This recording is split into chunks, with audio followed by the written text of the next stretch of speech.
Howdy, Redesert Boy here. So just take a moment, let's talk about 4570 ammo a little bit. First of all, this is a pretty big round. Now if we were to look at it, they're roughly about 2.5 inches long, okay? So they're pretty good size round. And go talk about each one of these here for a minute. So let's just take a quick look at these rounds here. This doesn't represent all the 4570 rounds, but it represents a pretty good cross-section of them. So let's take a look at these rounds grouped up. This first one here is a Cowboy Action ammo one. This is Ultramax, which you can see right here. This is Ultramax Cowboy Action ammo. It's 4570. 405 grains, round nose, lead flat point, and it's this is about 1,100 feet per second, somewhere in that neighborhood, and it probably costs about. I'd be surprised, you might find it under $30 a box, but it's probably more like $30 to $40 a box, somewhere in there. The next ones are more like hunting rounds, more like you could use this one for hunting. Probably, you know, basic deer hunting or something, but remember, it's all lead. The next one is a Remington Core-Lock Southpoint. It's a round that's around 1,330 feet per second, and it mushrooms out, I guess, pretty good for hunting. And it's a good. It's 405 grains also. And I believe on one side I looked at, I believe it had about 1,590 foot-pounds of energy. By the way, if you haven't seen the Remington Core-Lock boxes, they look something like this. If you haven't seen them, and we need to look at them carefully because some of them have on the box that they're for all rifles, and some of them are only for certain kinds of rifles that are built to different specs, so you need to really look at it carefully. The next one is a Garrett Super Hard Cast ammo. It's the Super Hard Cast Hammerhead. The Garrett, which I'm talking about here, is what they call the Garrett. Oops, as you can see, comes right apart there. It's kind of fun. Garrett 420 grain Super Hard Cast Hammerhead. Sorry for the focus there. That kind of came apart there. And these are about $80 a box. It's 1,350 feet per second though. It's got 1,700 foot-pounds of force. So it's a little more powerful actually than a Remington Core-Lock. Like I said, that would be this particular round right here, and so it's what they call the 4570 Springfield. It's their beginning level round. You can use it for basic hunting and things. It has more recoil, however, to me anyway, perceived recoil for me than a Remington Core-Lock. So that's why I kind of have it, even though the Remington's probably about in the same ballpark, but it does have a little bit less foot-pounds than that one. So, and this is the information I could find out the best I can. This stuff is super hard cast gas-checked ammo. This is really precisely crafted and things like that. So that's why the Garrett ammo it's a little more custom ammo. It's really for your special hunting needs, I would say. Next is another Garrett ammo. It's known as their 4570 Government Hammerhead. It's got a 1,650 foot per second rating. Hopefully this one won't fall all apart like the other one. And as you can see, it's pretty robust. It's very hard. I don't know much about hardness. They say it's 25 Bernal, but I understand. And the other thing about all these Garrett ones is the meat plat. That's how flat they are on the top. If you look at them, see how flat that is? The size of that meat plat has to do with the penetration, because remember, this is an expanding bullet for hunting. This one is more of a bone crushing, going through the game kind of bullet. So they have different effects. It's one thing that the 4570, the super hard cast, it's going to go right through bone and all that. Whereas, something like probably something like they also make particularly bear hunting loads, Garrett does, but it's better for that kind of hunting, where these here you rely more on expansion and the velocity, although it's a pretty good size. If you notice, both of the 4570 Springfield and the Government by Garrett are 420 grain, and so they have a pretty good power. And when you get to that Government one, you feel it, when you shoot it, just like the Springfield, but it's not unmanageable. The reason why I kind of separated these other bullets out is because once you get up in these here, you really start noticing that you're shooting them. You're going to feel them if you go to shoot them. If you were sighting in a gun or something like that, you might want to start more with what I started with. For me anyway, I used more of the Cowboy Action ammo, and I kind of used the Remington core lock more as the standard for me, because it's kind of the in-between load that's probably more appropriate that I might use for deer hunting or something, where these other ones you would use with heavier game, more than likely. If you're hog hunting, I guess if you're hunting for certain bears, maybe when you get up into elk and moose and things like that. So, but I'm not a hunter, but I like to have a variety of ammunition so I can understand how it feels and how the effect is. Remember, I originally got the 4570 for protection from certain kinds of game that I might encounter if I ever lived in the wilderness or was up in the wilderness or ever had a chance to go hunting like that. So next we start off with the Federal Power Shock. Their box looks something like this, if you've ever saw the Power Shock boxes. At the time I bought those, that was about $53 a box. The Remingtons, I think, were in the 40s. So, 4570 is pretty expensive. If you ever learn, if you know how to hand load or whatever, best, most of these have really good brass on them. They can be hand loaded. A lot of them are what they call Starline brass. My understanding is supposed to be real good. That's really the best way to have this kind of, if you're going to have this kind of hobby where you use 4570 more, it's the most economical way to do it. So this Federal, it's 1,850 feet at the muzzle, and interestingly enough, it's like about 1,610. All these are going up from here are still probably at more feet per second at 100 yards than the first ones were as they came out of the muzzle. So they got a considerable amount of recoil. That's 2,280 foot-pounds at the muzzle. It's at 1,730 at 100 yards, according to Federal. So it's a pretty significant amount of energy that you're pushing out there, and you will feel it when you go to shoot those, for sure. I don't shoot those a lot. Once in a while I'll shoot a couple of them just to see how my sighting in is and how I handle it, because you need to do that from time to time. The next one is known as a Barnes Vortex, I guess, 300 grain. If I didn't say so, the Fed was also 300 grain. It's 100% copper, so if you're somewhere that doesn't allow lead hunting, that's the advantage of that. It's a hollow point.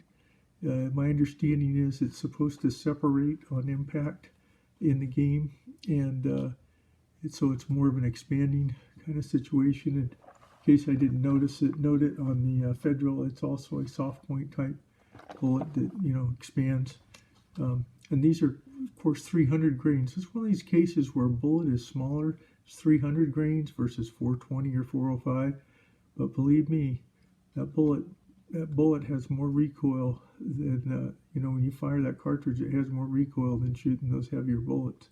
You think it might be the other way around, but in this particular case, not so much. And it's got about 1,925 foot-pounds, feet per second at the muzzle, and about 1,505 feet per second at 100 yards. And a lot of these, as they get out, these are really about 100-yard bullets. Most of these, once you get past 100 yards, at about 100 yards, in fact, you leave the muzzle, sometimes they're rising, and they'll say they're like +3 or something. When you get about 100 yards, a lot of them are pretty much on trajectory. There's no drop or very little, But when they get out there at 200 yards or so, you're getting into anywhere from 8 inches or more of drop to maybe 12 inches or something like that. It drops considerably. And if you get way out, 300 yards or something, they drop like, over 40 inches in a lot of cases with these different rounds. So they can drop considerably because it's just, it's mainly 100 to 150 yard kind of weapon in most cases, more like 100, 125, 75 to 125. Anyway, the Barnes, once again, no lead, 100% copper, more of an expanding and hollow point type bullet. In case you haven't seen a box of Barnes, and they're also about $50+ if you go out and buy them. From where I've been, they look something like this, usually. And just so you can see what that box looks like. Okay, the next bullet, you notice it has a flex tip, you might call it. That's the Hornady. A lot of you have seen those, FTX, for defense ammo and things.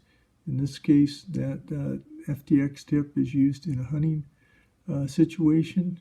And those Lever Revolution, they call them, with the FTX patented bullet for them.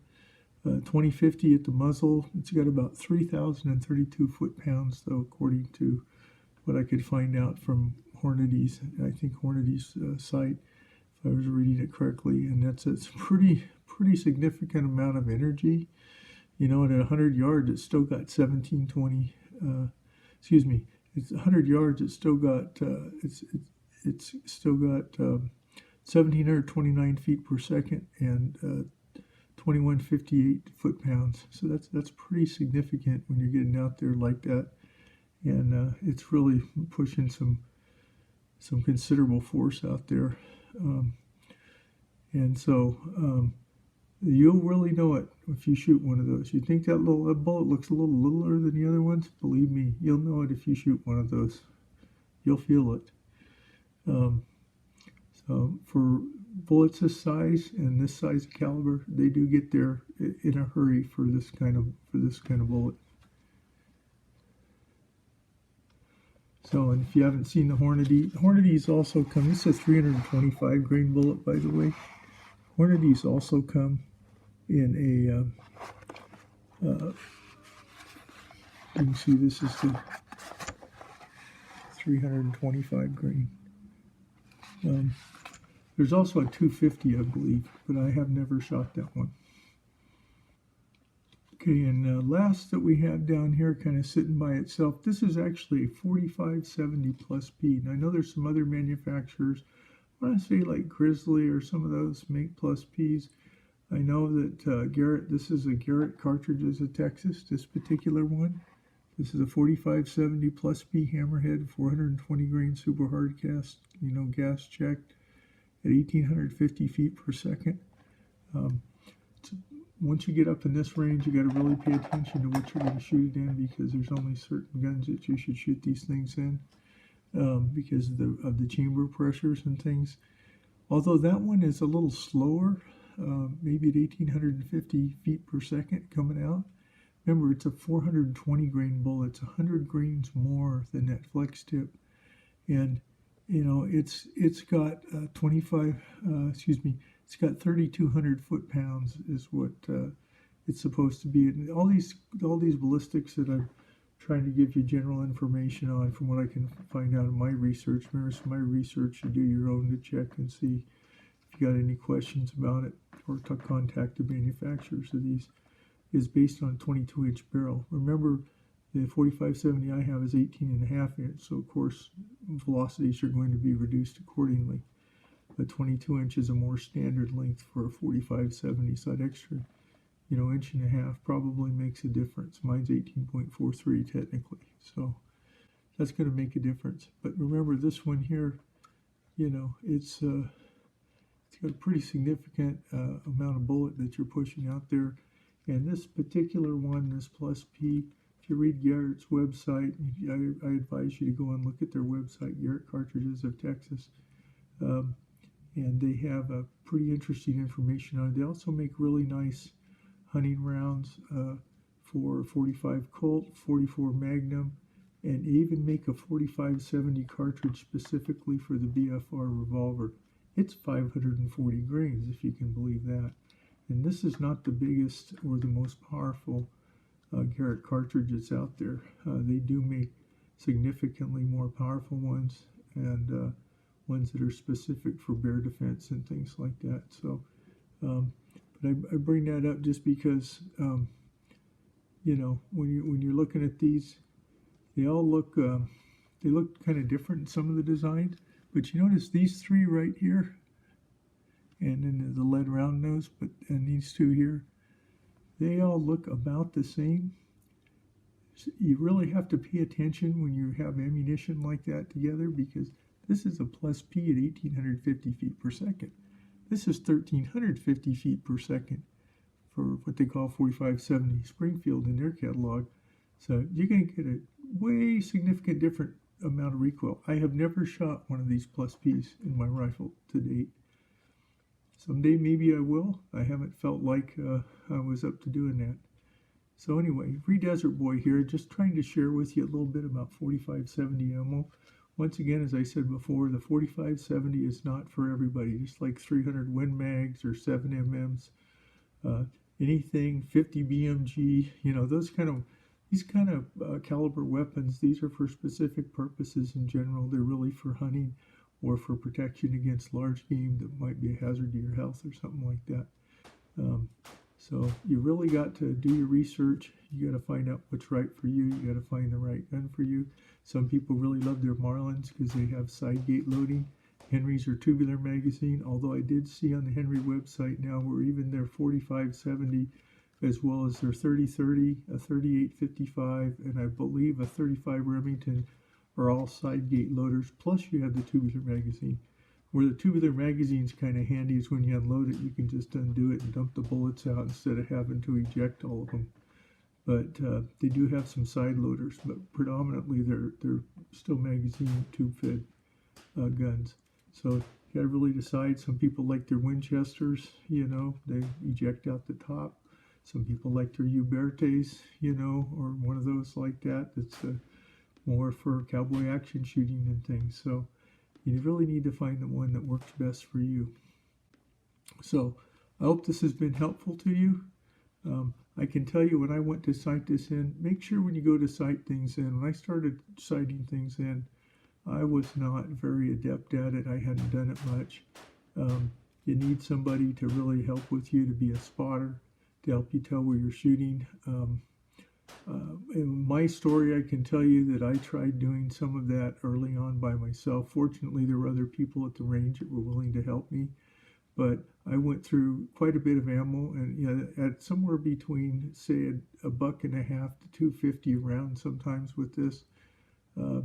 That can get pretty expensive. And one outing, I actually one day shot 70 rounds of 4570. I do not recommend that for anybody. It was pretty painful. There's another time when I was out, I was kind of having a pretty good time, and I was checking the sighting in on it, and I shot quite a few rounds too. But generally on an outing for my 4570, probably about 20 rounds, somewhere between 12 to 20 rounds, you know, unless it's a Cowboy Action shooting loads, and then I might shoot a little bit more. So, Desert Boy, once again, be safe out there, and just try to you know, find something that you enjoy and pursue it. In my case, this just happens to be a caliber I kind of enjoy, and I'm willing to spend a few extra dollars on. But I hope someday I can learn how to hand load so I can really dial these in a way that's better for these more heavy caliber weapons and more suited to how I shoot and characteristics of what works best for me. Once again, be safe out there in everything you do. Bye now.